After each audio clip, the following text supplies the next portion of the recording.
Je pense que la Riksbank se focalise sur certains risques, notamment sur ceux en provenance de l'étranger. Que se passerait-il si Marine Le Pen remportait l'élection présidentielle française? Anders Eklof, Swedbank.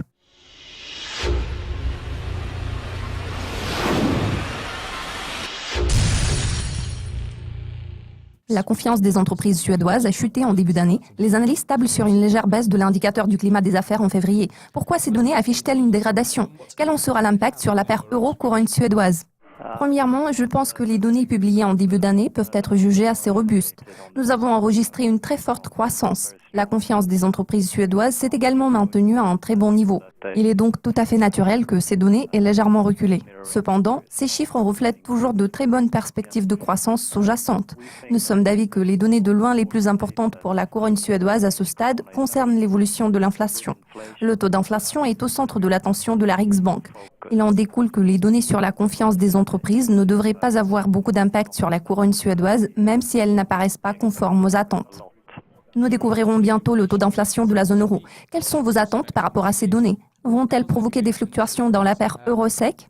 Je pense que les données sur l'inflation de la zone euro, que nous découvrirons assez bientôt, ont peu de chances de secouer les marchés. Il s'agit d'une estimation finale.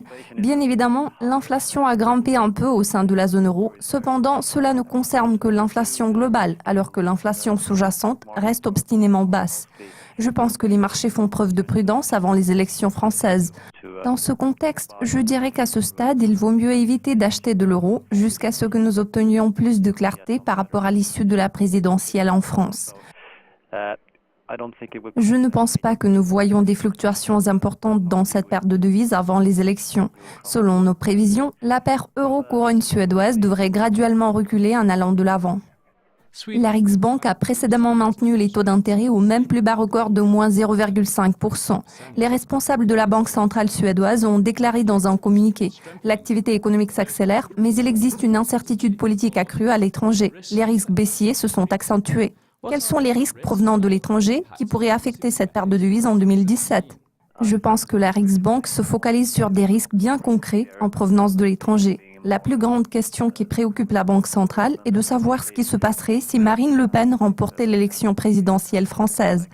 La question est également de savoir ce qui se passerait en termes de climat des affaires. Il est à noter que la couronne suédoise pourrait potentiellement se raffermir à très court terme en tant que valeur refuge en période de turbulence. La Riksbank se concentre également sur les risques associés à la présidence de Donald Trump. Pour l'instant, nul ne sait quel genre de mesures il va adopter. Il est également crucial de comprendre s'il y a des risques pour le commerce mondial, vu que l'économie suédoise est une petite économie de type ouvert. Autrement dit, elle est très dépendante des perspectives du commerce mondial. En outre, le risque d'une appréciation très rapide de la couronne suédoise provoquerait sûrement une baisse des taux d'intérêt pour une période prolongée. Pour ce qui est du taux de change de la couronne suédoise, les attentes d'une hausse des taux par la Riksbank au cours de l'année prochaine sont maintenant complètement intégrées dans le prix. Nous pensons toutefois que la couronne suédoise pourrait se renforcer légèrement, vu que les perspectives de croissance de la Suède sont un peu plus optimistes que celles de beaucoup d'autres économies. Paris nourrit de grands espoirs de devenir un nouveau centre financier à la place de Londres. La Suède pourrait-elle rivaliser avec la France à cet égard?